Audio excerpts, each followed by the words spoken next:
Vyšiel som na tejto oktávy z lesa na diaľnicu, ako obvykle, ako furt, a v najväčšom daždi mi tieto kastierače prestali ísť. Čo sa stalo? No, potreboval som 13, aby som stierače pobral dole, potom som tieto plasty stiahol. Dávajte pozor, aby ste neobtrhali zostrekovačov hadičke. A vidím, čo nevidím,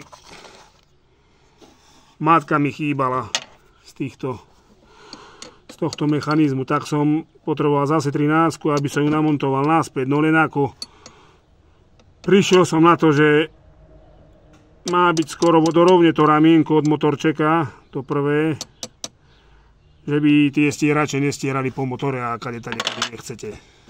A vypnite si fúr kľúčik, aby vám to prsty nedocvekalo.